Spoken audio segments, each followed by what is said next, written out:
Is it by? I said, well, it's not by anywhere. So it's about 2 hours from everywhere. And so I was living in Portland, and then during COVID realized that almost all of my responsibilities went onto line.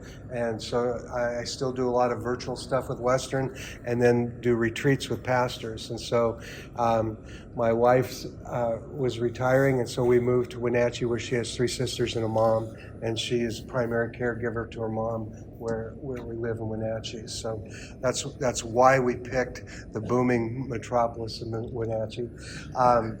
And during our friendship, which is over 35 years now, I've lived in Portland and Seattle and Bellingham, Washington, and I've lived just outside of Chicago. I don't think I've lived anywhere else. Detroit. Detroit, okay. And Were you in Detroit or just outside? just outside of Detroit. Okay. Yeah. And then Luke has lived, he can tell you, but Prineville in Portland, and down just outside of Los Angeles. So it isn't like proximity kept our friendship together. You know, we had to kind of work at it over some different pieces. And it was interesting that some of the dynamics, like I was directing a university ministry in Bellingham, and things were kind of at breakneck speed, and he was a youth pastor in Prineville where it wasn't, you know. And he would call me regularly, and I'm going, okay, I've got 5 minutes, you know. And so it was this kind of almost interruption time, you know. And then he moved to Los Angeles, and I'm going, where's Luke? You know, and then he moved back to CV and could call me when he was driving between churches, you know. And so it just seemed like circumstances. Now that I'm in Wenatchee, I've got all this time, and he's going, I'll get back to you next month. And so, you know, schedules and moving, and he had 3 kids, and I have 4 kids during that time. Probably one of the most emotional moments for me is that Luke did my wife's funeral. And so we've been bonded in some pretty significant ways. I wanted to just kind of give a quick shot before I turn it back over to him. You know, we talk a lot about agape and talk about it being this ultimate love, and that you kind of like grind through it. And hopefully most of us don't want God to just agape us, you know.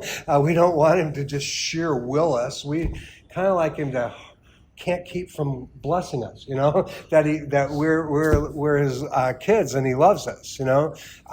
Well, in the Gospel of John, it's almost 50-50 between the number of times that the love relationship between the Father and Jesus is called agape, and when it's called phileo, you know, when it's a brotherly love. That it's a love that isn't just this commitment, you know, it's a connection. And so it isn't as though, I hope you don't think it's some kind of downshift, you know. It isn't. It is a godly love that the Father and Son have for each other as colleagues, as peers. You know, I understand that the Father is great and Jesus glorifies him, but I also understand that the Father gives Jesus judgment and gives him responsibility, and that at Jesus' most apex moment in Philippians 2, right, where there'll be a name that's above every name, you know, we kind of almost stop where it talks about every knee bowing on heaven and earth and under the earth, but it says that then he gives that back to the Father. That's his ultimate, hey, you know. It's almost like the Moses moment where where God says, okay, I'll give you everything you ask. He goes, okay, but show me your glory. You know, it's almost that kind of thing where Jesus goes, okay, we did it, but now here, I just love you, man. You know, and so I hope that you can see that or hear through what we talk about that building a friendship is really a godly activity, you know. It isn't just because we are finite. Even the infinite beings have it. Okay? Okay. So that's our theology for today. Okay, legitimately, like this isn't something that humanity has brought forward. This is something that God has brought forward, and we see it with God. One thing I wanted to make mention of, well, Bill serves at Western.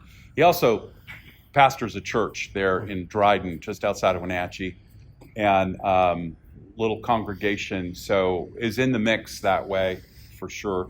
And then he didn't mention this either, but he is actually for Church Venture Northwest. He's the director of Convergence, which will begin its new cohort, new iteration in the fall of 2024. So that's all coming.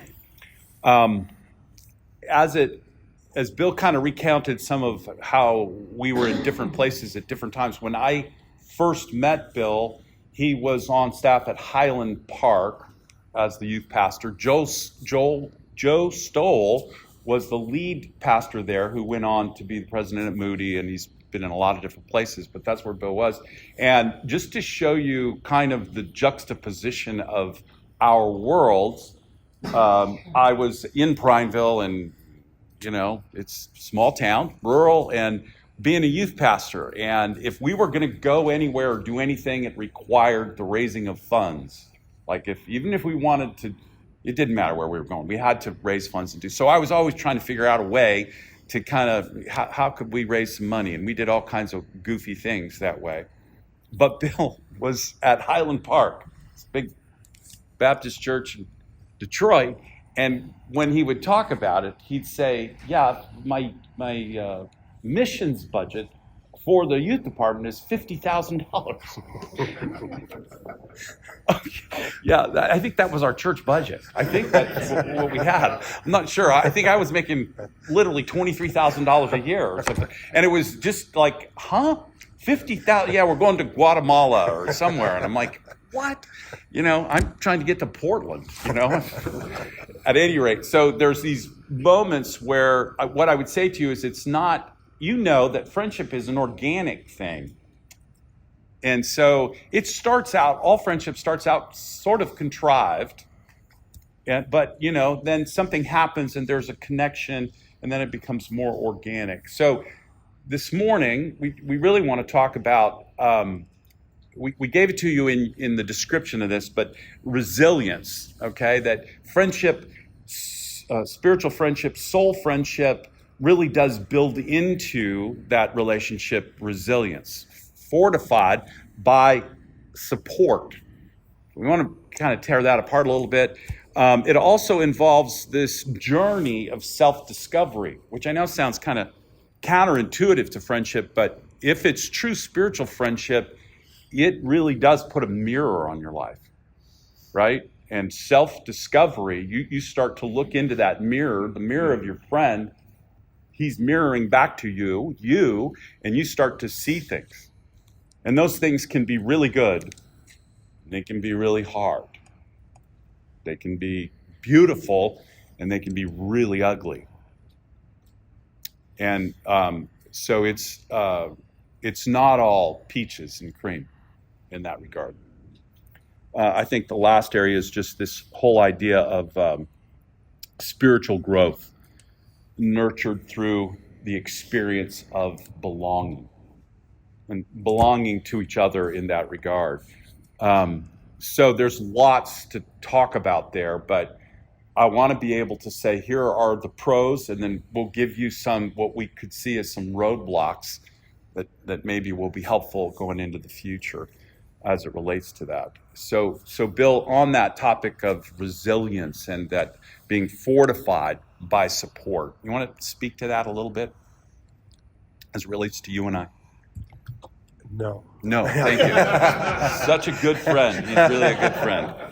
I told you that Luke did my wife's funeral. My wife struggled through cancer for 7.5 years before she, her life ended. And after about 5 years of that, and we had planted a church a year before she contracted cancer. So it was a rough go, and I eventually had to. We merged with Mars Hill in Seattle because I couldn't keep pastoring the church. And then I coached Acts 29 pastors while my wife was in her last months. But about year 5, I just couldn't do it anymore. My wife had been great at making home be kind of like an Engedi, the place where you could renew your soul. And all of a sudden, home had become a more intense ministry front than church. And so I didn't like the idea of going to work to get away from home.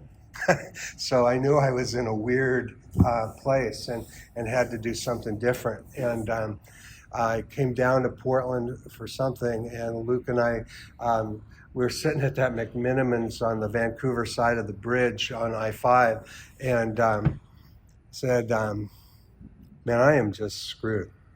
And he said, what are you talking about? And I said, okay, so Jeannie's going to die, and I don't want to marry somebody who hasn't been married, because my kids have so shaped my life. I can't imagine marrying somebody who hasn't had that kind of shaping going on in their life.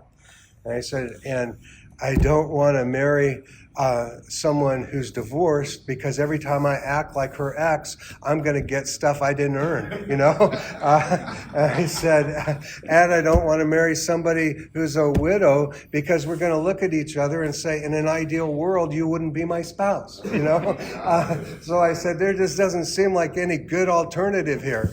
And he looked at me and said, I think you're supposed to feel that way as long as Jeannie's alive. That was just the most powerful thing he could have said to me. That was supportive in the midst of that. Mm. It was corrective without saying, hey, you dummy, I would say that support comes at multiple levels too. There's obviously going to be this personal thing that you have going on, but just to kind of follow up on the end of that story, the end of Jeannie's life came in the fall, late fall, and Bill and I had been in conversation, and he was free enough to talk about the possibility of what was next. Now, have you ever heard anybody critique that? Like, hey, she's not even cold yet and in the ground. What gives you the right to be talking that way? And that would be pretty true of Bill's journey, because it's like cancer is this awful thing that you watch in these stages, and you're watching the death of something daily. Something else is dying, and I'm trying to live into that with him as best I can. But he's there every day. It's pretty rugged. But I can remember we get to the end, and it's Jeannie's funeral, and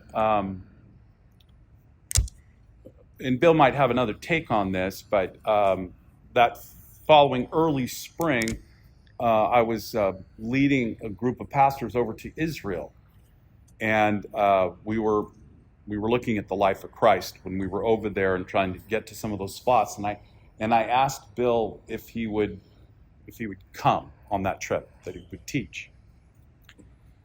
Now, others had heard Bill kind of processing, and once Jeannie's funeral was done, Bill was starting to say, so is there going to be life with another woman? And so he's, it's the age at that point where there's a whole bunch of stuff online, and you can, kind of, so Bill's looking online and man, everybody got all ruffled. Just like, what? And I found myself in a situation of, in those moments when he wasn't around, of having to support him. And everybody was wanting to take a shot like, that is so cold, man. Jeannie, she died in November, and, it's January, and Bill's talking about another wife, But I'd walked with him, right? And Jeannie, in a very real sense, had died a long time ago. And if any of you knew Jeannie, don't know that anybody did, but she was incredible glue for a family and a ministry. Very understated. And she's not going to be the person you're going to see dominating the room, not with her voice or anything that she might say or do, but man, just super glue for a relationship and for Bill tempering. You know what I mean? She could bring that in that. And so it would be natural because you're wanting to honor her, but I would defend and say, hey, you don't know. You can't really say that. And so support comes in different ways that way. Now, Bill, you might make some comment about that, but I would say on the flip side, coming my way, as long as we're talking about support, Bill would hear from me pretty regularly my struggles in my own married life. Donna's here with me, and she would hear this if she were sitting here. She'd listen to it all and nod and affirm that I was a husband in the making, for a long time. And Bill would listen to that ad nauseum, right?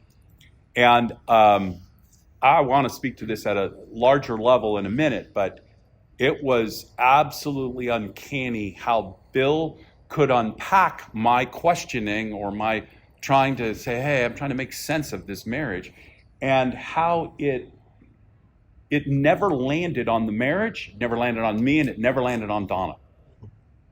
None of his counsel landed there. He could say things about us and marriage and all that stuff, but it landed somewhere completely different. And that landing was always a landing on God. Now, the first time it happens, I'm a little frustrated. Like, yeah, it's not what I'm talking about. What are you, super spiritual here? You're just going to try and bring it all back to God? What are you doing? And as I sat in it a couple times, this wasn't disingenuous. Bill had the ability to see things that I couldn't see. Anybody had that situation? Blind spot? What's the most frustrating thing about a blind spot? You don't know it's there. And somebody comes up and goes, you have a blind spot. And you go, I do not. I do not. What are you talking about?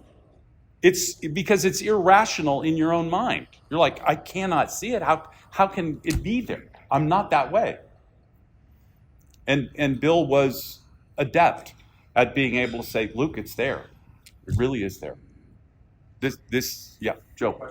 Yeah. For both of you, so like Luke, your comments to Bill, and Bill, you're kind of helping him work through marriage stuff.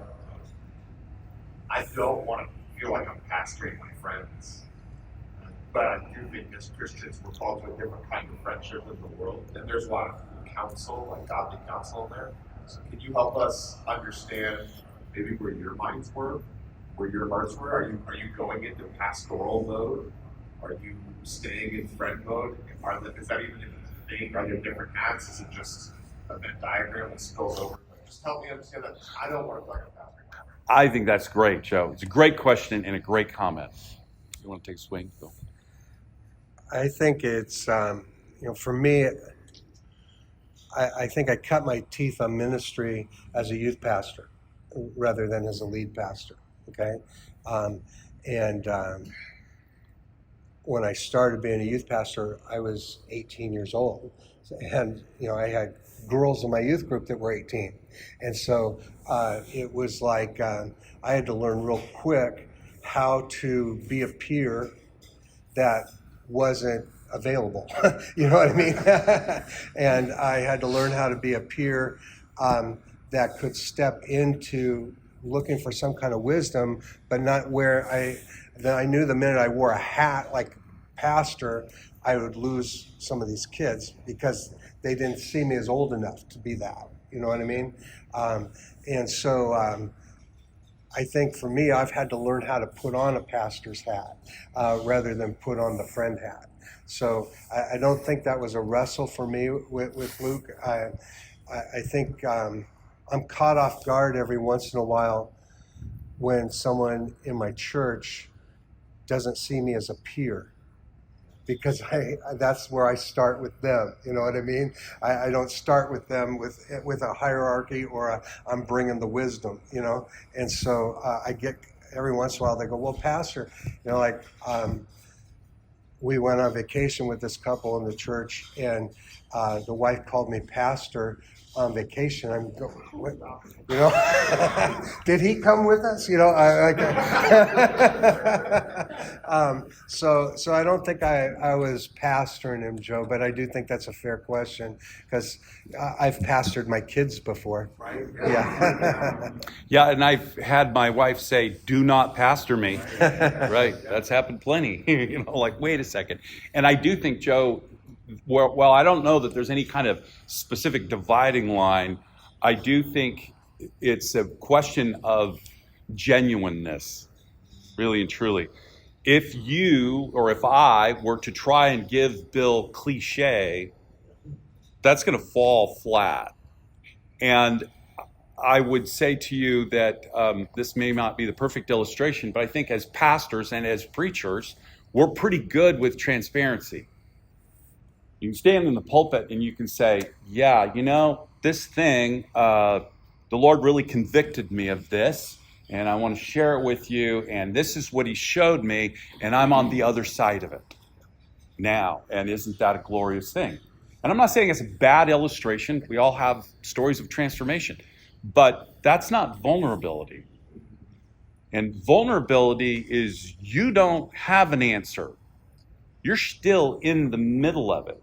And I think a true friend has to be able to recognize that and say, and you know, Jonathan spoke to it. It's like what struck me the most was his emphasis on sitting in your sin long enough to see the vividness of it, or sitting in your pain long enough to see the vividness of it, in order, when you go to give that to Jesus, that it actually means something. And I do think a friend, and Bill has done this, has sat in the middle of my sin or pain. I've certainly, that's occurred. And it isn't a cliche. It's not just, I'm giving you the pastoral answer. And that obviously takes some time, and it takes a fair amount of trust to be vulnerable. And the best way for that to happen is for somebody to be the first one to blink. And Bill was the first one to blink. He was the first one to be vulnerable. And I'm like, can you do that? Like, you're not making any caveats here. You're just telling me how you sinned. And that was ugly, you know? And like, what should I pronounce? Judgment? What should I do? I don't know. It was scary, but I think Bill was the first one to do that. And then that was totally off-putting for me, meaning not off-putting. I was discombobulated. I don't know. It was just like, what? You're giving me that. What am I, you know? And then I had to really slow down, stop and go, yeah, the cliche here that's going to be really stupid. I need to just sit with them. Okay. And it isn't just places you're comfortable with, like I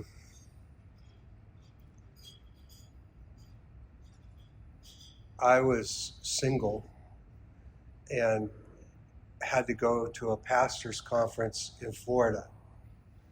And I wasn't being tempted to try and find a strip club, but I was hovering around a liquor store and called Luke, you know, and just said, hey, I need to talk to somebody, you know. You know, at the same time, he said, can you make an agreement with me that you won't drink alone? Okay. Well, I had a Rottweiler, and I taught her how to step on a pony keg, you know.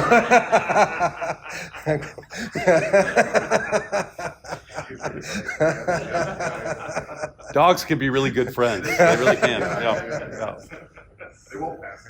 That's right. They don't. But that was, I mean, even for him to not kind of almost draw a line in the sand and say, dude, if you're gonna, you know, just be wallowing in the self-pity, if you're gonna try and numb things with a drink, man, call me when you're ready to get serious. He didn't do that, you know. He did go in a place where I was not able to find a way to cope, you know. So learning the way to support is really critical in a spiritual friendship, and saying to yourself in those moments when vulnerability is starting to occur, how do I really support? What would be the best way to support? I had listened to Bill enough prior to us being friends, as he was training and presenting and all over the nation. I had listened to him enough to know that he had a dynamic relationship with God. Bill knows a lot of stuff. In fact, is Sean in here? Let me see Sean. Okay. Sean Newberry came up to me last night and he said, I would like to be introduced to Bill. I think he's forgotten more than I know in terms of knowledge of God and things. And he said, and he's helped me from afar, and I just want to meet him. So I need to introduce you to Sean. But at any rate, Bill's relationship with God was real, and that has a rawness to it too. But for me, I am not like Bill in any way, shape, or form. Not in my personality, not the way we go about things. It's just very, very different. And I would be more on that linear kind of motion, and Bill is going to be much more circular. Okay, if I just use those two words. And so I'm trying to get categories and trying to get things figured out. And Bill's like, I don't care about lines, categories and stuff.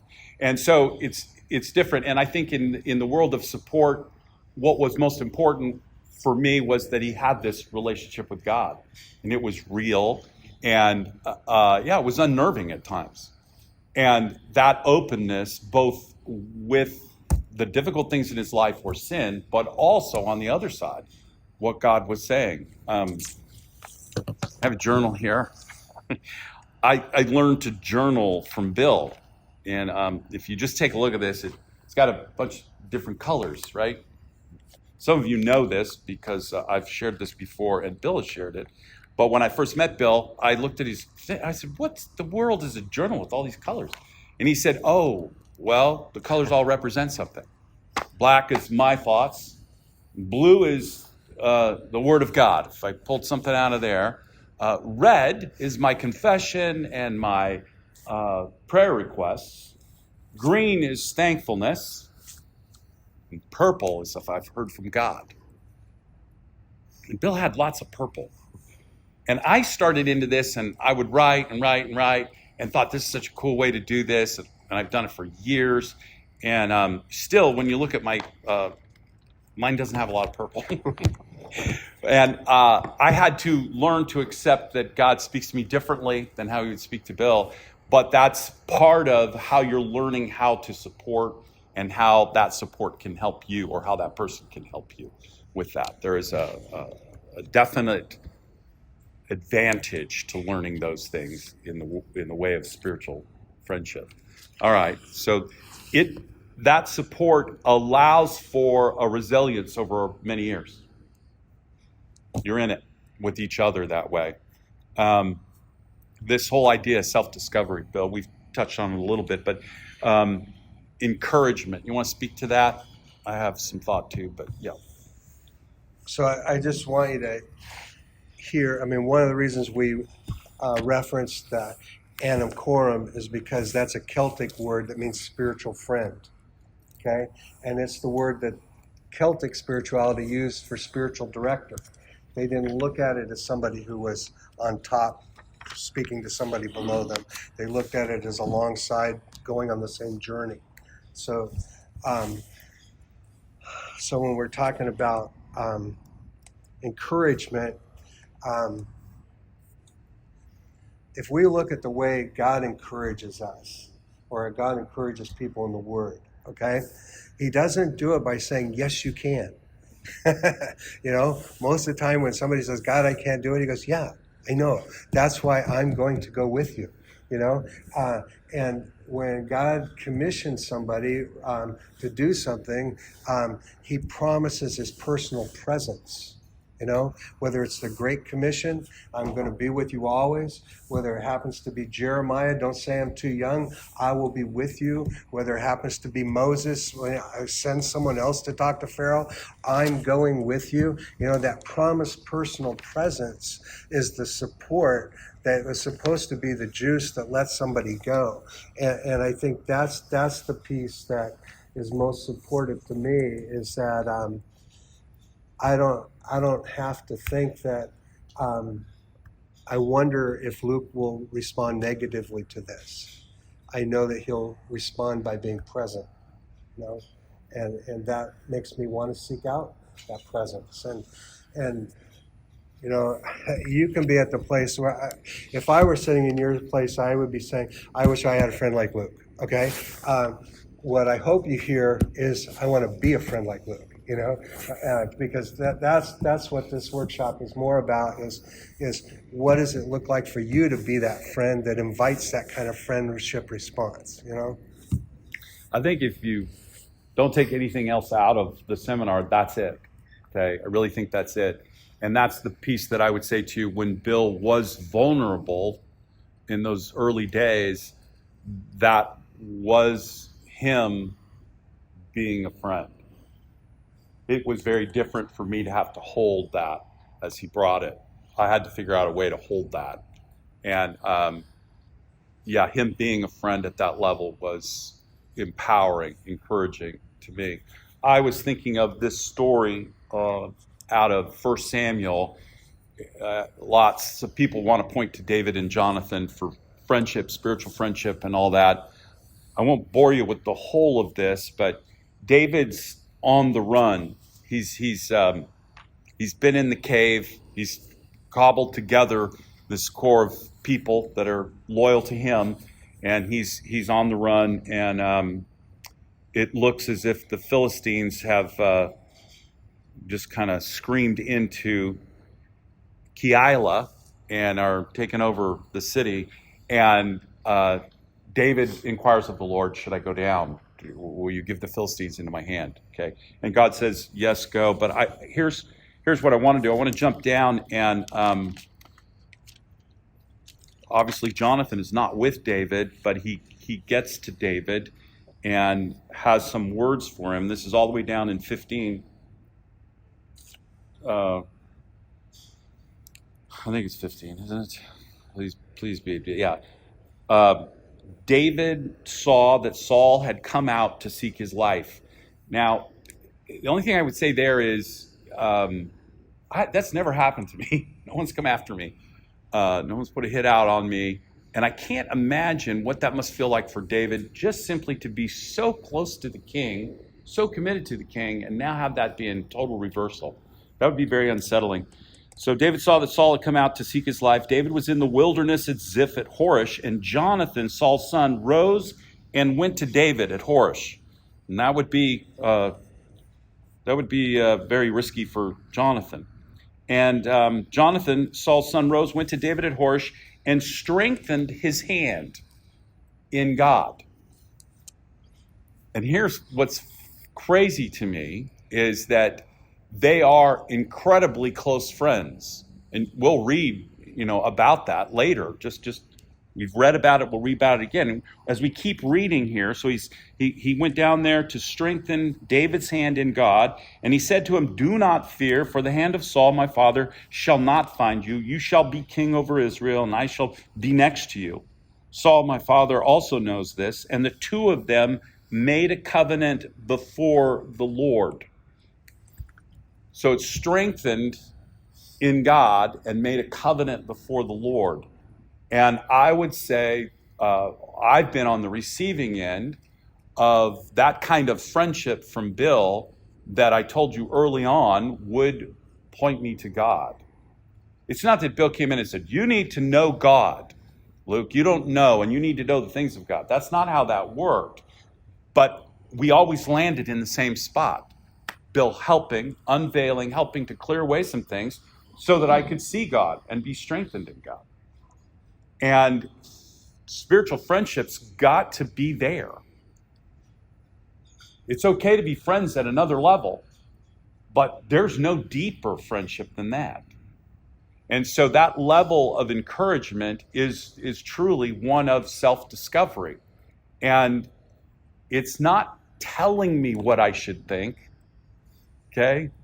It's not telling me, I know we need to speak truth to each other at varying times. We need to call out sin. I understand that. But in this deeper relationship, it's one of sitting long enough and holding the mirror long enough for someone to see for themselves. And it becomes self-discovery. What's the power of self-discovery versus someone telling you? You own it. You believe it.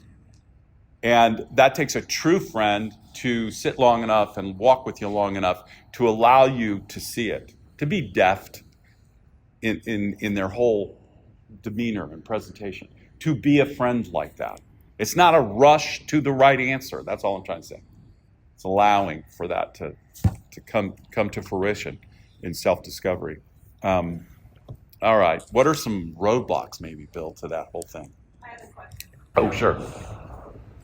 What did you see in him that made you feel safe enough to reveal some deep hurt and wounds and sin that's been the challenge with me over the years because I've been so wounded myself to actually trust someone to be that vulnerable.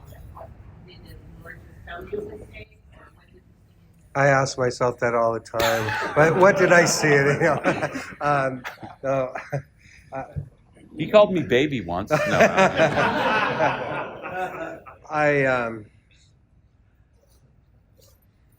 I do think that that's a big deal, is fear of being wounded, and I have another friend who he said that the only time we change is when the fear of not changing is greater than the fear of changing, and I think I fear loneliness more than betrayal or rejection. And so when I felt alone, I got driven to connect. I don't know, trying to answer that question of how do you know if it's safe? I don't think you can actually definitively know. It will be a risk, right? And we've certainly can tell some stories about taking the risk and that backfiring. I would just say to you that I think the risk is worth it. I'm not saying go cast your seed wide, but I think it is worthy of the risk. And there will have to be some markers that you would see. I don't know what they are necessarily, but that you would know kind of intuitively, I think that person's okay. I think I could do that. And of course, that builds as you become friends. I do think it's imperative to confine what you know to the friendship. This isn't for consumption at a wide level, that's the detriment to the safe place, right? That I told somebody else something deep and dark about someone else. Yeah, I don't think that that's going to be helpful. But that, again, is in your control, right? So you can determine that. You can say, okay, I'm going to hold this in confidence. I'm not going to share it, okay? And you may be confused with someone giving you a confession and thinking, man, should I tell somebody else? Yeah, holding it in confidence is critical. But I think that is truly being a friend. Yeah. Roadblock? Is there? I think one of the roadblocks to going deeper, like Luke said, we are very different, and so there's a point when you're kind of in a relationship where when the person doesn't react the way you either anticipated or want them to, you have a tendency to go shop somewhere else rather than say, okay, I've got to learn what that meant, so I have to learn Luke. I'll use the analogy because I am remarried, and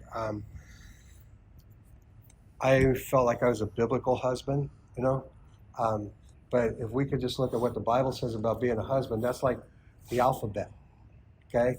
And then each one of us uses the same exact alphabet, and we have a legally defining signature.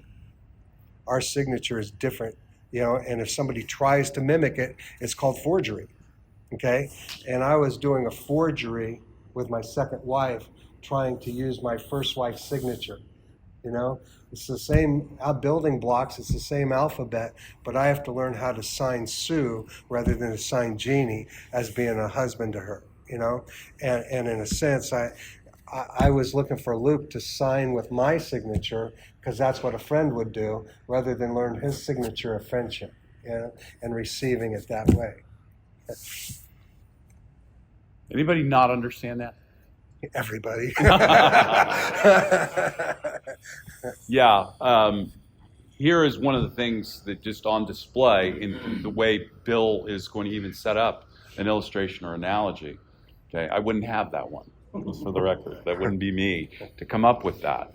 But it is very true, and I think the risk in me now being vulnerable with Bill was the understanding initially that he wasn't going to give me the 1, 2, 3 of what to do. And I'll tell you what, that speaks to me, 1, 2, 3. It's my personality. And I had to learn Bill. I had to learn how to speak it. And yet it's incredibly valuable because it's not 1, 2, 3. That's the whole point. And if we're going to say God created all of us in his image and gave gifts, you're unwrapping the gift. That's what you're doing. And it doesn't look like what you wanted, but it doesn't make it any less a gift, So you got to get that thing unwrapped and be able to see what gift is coming at you in that situation. Yep. Yep, Joe, go. So, from your wife, there's like a stat, sort of like when women are giving birth and you ask them, like married couples, who's your best friend? Like 60% of women say my husband's my best friend, and then like 40% of husbands say my wife is my best friend. But then later, like post-retirement age, after careers, you ask women, who's your best friend? Now 40% of women say it's my husband, and 60% say it's somebody else. And for guys it flips, so that for men it becomes 40% of men have a best friend who's not their wife, and 60% of men say, yeah, my wife's my best friend. So it seems like careers for men tend to be a friendship destroying thing, and then rearing children for women can be like a friendship destroying thing. Or just isolating, I guess you could say.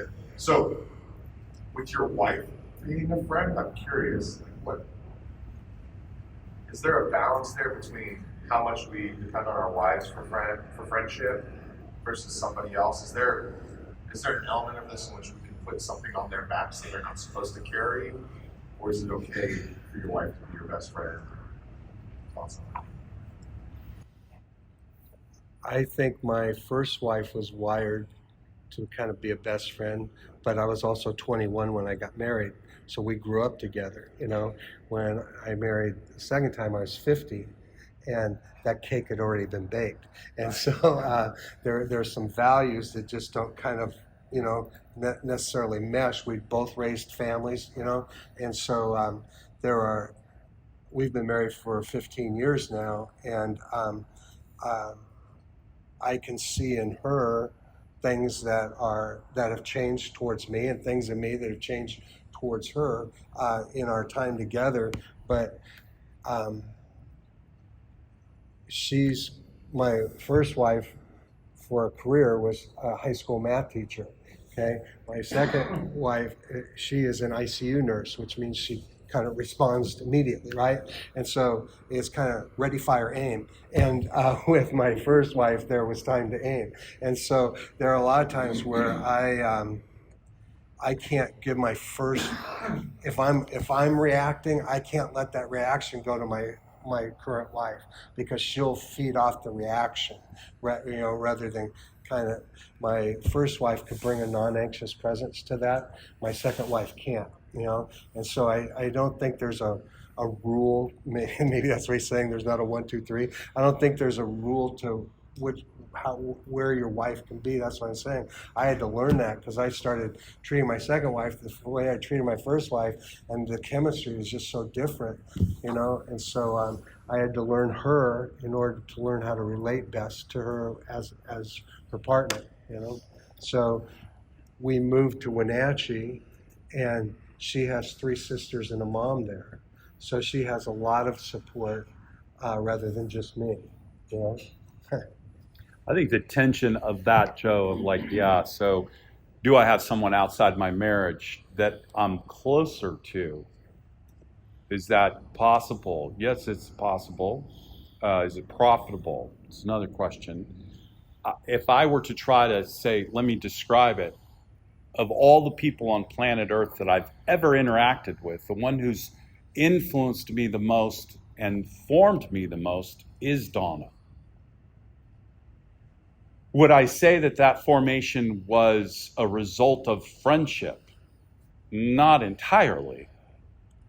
I was married at 20 to her, so we're in our 46th year. We did grow up together. There's great benefit in doing that, growing up together, but there's also a lot of stuff that isn't nearly as beneficial. How would she view Bill today? She knows that he's my best friend. She knows that. She would say that. Would I say that she is my best friend? I probably wouldn't say that, but it would be an entirely different position that she's in. Entirely different. And I will go to my grave honoring her presence in my life as the most impacting. There's no question about it. No question about it. Hands down. So, in terms of is there something we shouldn't bring to our wives? Yeah, I would say yes. Yeah. If you're going to ask me, say, what are those things? I'm not going to say that. Okay. But I do think, there are times when a friend is needed, and that's just very, very different. Now, that true friend is going to point you, hopefully, back to God, which in my case, helped my marriage immensely, right? Wasn't he telling me what I was supposed to do with Donna, but what I was supposed to do with God, which would change my heart. You can behave your way, and that's what Bill was saying, out of anything or try to. That's not going to change you. Just mere behavior, yeah. Yeah, just a quick question, I'm not sure where it fits in the outline. Are you guys, for lack of a better term, buddies?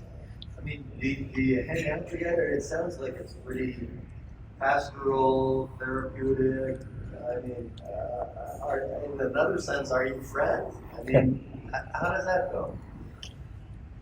I think I don't like him. Whenever I'm coming through town, I stop, visit him. This is going to sound very materialistic, but I had a motorcycle, and I just bought a second motorcycle. My wife's going, how many motorcycles do you need? I go, let's talk about shoes. Okay, so I bought a second motorcycle, but before I bought it, I called Luke and said, if I buy a second motorcycle, are you going to ride it? And he couldn't commit to it. But I did buy it with the idea that he's probably not going to buy a motorcycle, but I'd like to go riding with him, Are we buddies? We have certainly spent hours howling hilariously for hours, right? We have, Donna and I went up to Bill and Sue's in early part of the winter, January sometime, and spent a couple, 3 days up there, went to Leavenworth this year, Leavenworth and all that. That doesn't happen a lot, but it has. We went to Mexico together. We went to Mexico. If Bill is coming into town, he's going to stay at my house. Okay, if I'm anywhere close to him, that's what's going to happen.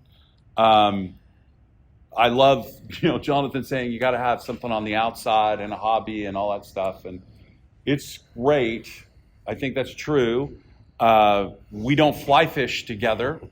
That'd look pretty ugly, actually.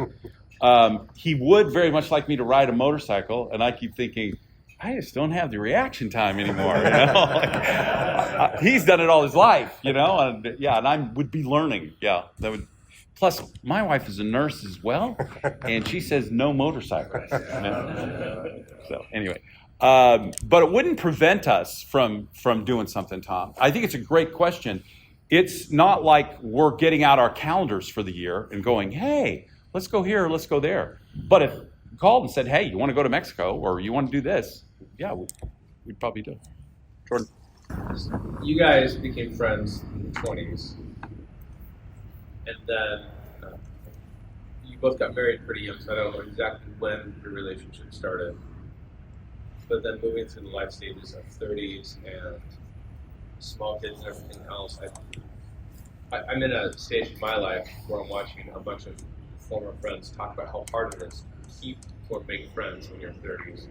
Because either you have a relational network, then life can be really hard, and a couple of them survive, or you're maybe flying on your own until your small kids have grown up and then bring marching back into your life. Do you have any just simple suggestions for how to, if you don't already have it,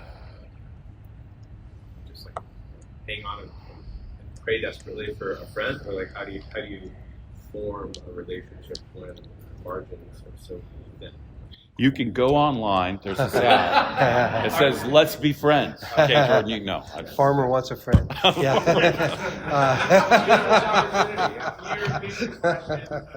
Sorry. Just that the crush of life in those really intense times, early 30s with lots of kids, you don't have a lot of time to relate to anybody else and to develop a friendship. It's not happening. What do you do? Yeah. Is that fair, Jordan? Yeah. So I think that for the long view, you've got to understand that we live in a disposable society. And so when you move to another church, some of the intentionality of stopping some of those relationships, hoping they'll go over to the next pastor, you learn. Other parts you maybe cut them off because they're going to be painful or hard to continue. But we need to somehow understand, I'm not going to be able to drag every friendship through my whole life. Okay? But there are some people that if I'm going to keep that friend, I am going to have to figure out what it looks like to drag that person into the next context. And I think that's the part where we started. We've moved all around the country. We've been on the same church staff at one point. When I was the director of Sun Life, the national director, and so I appointed Luke to be on my board, so he'd have to fly out to Chicago and see me 4 times a year.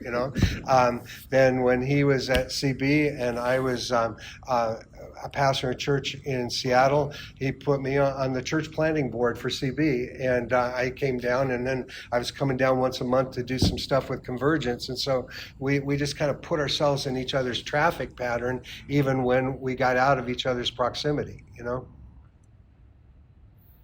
And we can go back to Jonathan and David. They're not hanging out. They're not doing buddy time. Okay, friendship is incredibly deep, and it's pretty rugged at that moment that I gave you. Jonathan would not see David again. He died, on Gilboa. That would happen, and yet their friendship was as deep as anybody's in that regard. And my wife's father, not a believer, was an orphan. So was her mom. She came out of a family. It was pretty rough. And I remember talking to her dad, Cal, and he had served in World War II, and he was just hardcore street kid that grew up and still just had those street instincts. But I can remember him sitting me down at a very young age and saying, he wasn't necessarily a believer of God, but he said, Luke, you can count yourself lucky if you have one friend in your lifetime. And you know how those things, for whatever reason, just gets drilled into your memory bank, And I do think that that's fair, that is this going to be widespread? I know guys who can make friends with anybody. You know, I have a younger brother who just is, he can make friends with the guy at the convenience store. You know, we just walk in to get some gum or something. He just is that way. That's not who I am. It's not who I am. And there are people that can hold on to lots of friendships. We traveled, and I don't know that this is the normal thing, traveled in terms of churches and ministries. Some of you will be at the same place for the entirety of your life, which has got a different dynamic too. But in moving, that whole idea of who stays and who goes, you know, in those friendships. At every church stop that I've had, there has been a retention of somebody, at least one. When you get enough of those moves, I would have my wife say, I'm not getting involved. I'm not going to go do this. I can't even be a good friend to the friends I have now. And you're going to ask me to make more, you know, kind of a thing. And it's, you know, so there is that tension. But I think narrowing it down to Jordan, I would say, yeah, be a friend. Okay. Now, what's going to be the way that happens? I would say that one of the things that attracted me to Bill was that he had a strong, defined understanding of purpose. So when I first met Bill, what I understood was that he had a commitment to make disciples. And what was fascinating to me is I used that phrase, make disciples, and instantly it connotes something for you. And the thing about it with Bill was that was across the board in any situation and with every level of person. It just wasn't limited to youth ministry or, you know, a target of some kind. It was his life. It was just the way he lived his life. And I was so wanting that commitment in my own life, you know, that it was a connection. And I do think when you're looking for a friend, there's got to be something along that line that you connect at. Okay? Like I said, we're opposite on a lot of things, but on that thing we're not. You know, we've been linked. Well, I know we're out of time, and I appreciate it. I wanted to say just a couple things. One is, Brent, you should have been up here too, because he has been at his same church for almost 3 decades. And, Over 3 decades. And he has friends in his church that are his friends, and they've come in on and off of his board, and they're his buddies, you know. And so it's possible to do. You don't have to find another pastor in another church just to make sure you've got a soul friend, you know. There were 3 or 4 things that we kind of objectively said today that probably in the middle of how we said it, you didn't hear, but that a friend is encouraging, a friend respects you, a friend forgives, a friend is supportive, and a friend celebrates you. You know, those are things that were on our outline, whether we articulated them that way or not. Yeah. So hard to say, oh, we'll cram this into an hour. We'll get there. So you can understand the forgiveness piece, I think. Okay. What does it mean when you say, Bill, a friend respects? So, from my perspective, I felt like there was always he believes in me, and when I'm not doing the right thing, rather than judging me, he wants to see me be my best again. You know. And I would just say it can get lost here. When someone is respectable, it's very easy to respect them. But when they're not, that's actually where the friendship fills in the gap, right? I'm going to respect you. I'm going to respect you even in the moment when it looks like you are just pulling the trigger here, you know. I'm going to respect you. So those are the building blocks that way. And it does take vulnerability and legitimately. I would hope that you could walk out of here saying, I want to be a friend. That's really what I would hope for. Can you say something just really briefly about celebrating? Yeah, here's the problem in our world in general. We envy others, okay? And envy is thinking, I should own a motorcycle. Actually, I don't feel that way. But at any rate, it's I should have what they have. Even if it's I should have a friend like that. Okay, it's envy that is that sin, and you'll know that you're not in the envy zone when you can fully celebrate somebody else's good fortune, grace that God has bestowed on them. When you can enter into it and not be judgmental. Like, you spent another $15,000 on another motorcycle? I don't know if it was 15, but I'm picking that out of the air. Like, really? You can't ride two at once. What are you doing? No, but to enter in and to celebrate it. How good does that feel on the receiving end when somebody celebrates your good fortune? Versus, oh, wow, that's really cool. Wish I had one of those. And Bill's done it with me for sure, and celebrated wins and those things, and I get to do that for him. Really does build friendship. And, we're fulfilling what Scripture says, right? To weep with those who weep, but rejoice with those who rejoice. Yeah. Did that answer that, Matt? Yeah. Okay. Thank you. Anybody else? Thought, question? Just a quick question. You guys talk about different paces of life and seem to alternate significantly. How do you reconcile that, or even just work through that, especially if there's a deep hurt on one side or the other, and you need either them to slow down or speed up, or if that's either. I don't know if we've ever kind of addressed it in that way. I do think that we feel comfortable contacting each other, and so like I said, there would be times where it was almost rapid fire. I knew there would be a couple times a week anyway I was going to get a call, and then change the job, and it could go a couple months, and I think the thing that never went through my mind is our friendship evaporating, so I think if somehow those touches and that kind of, if the frequency and the pace starts to be one of your measurements of the quality of the friendship, then I think you could be in trouble. Yeah. And probably more than anything, it's that if you've set up some kind of metric, to say this is what a good friend is going to look like. If you set up the metric that way, that's difficult. If you're just going to trust God through Bill, that's what I would have to do to be a friend, then it doesn't have a metric like that. It's not performance based. When Bill lost Jeannie and me asking him if he'd come to Israel, what he basically was trying to say to me is, I'm not qualified to go. I'm not in the right space.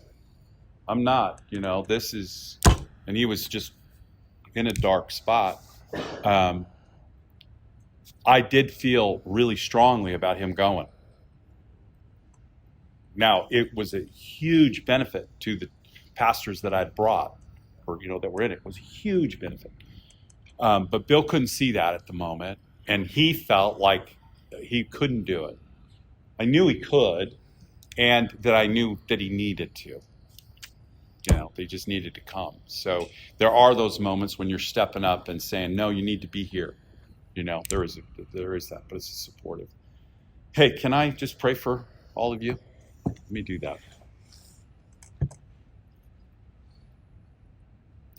Lord, your word says that Jesus is our friend, and friendship is critical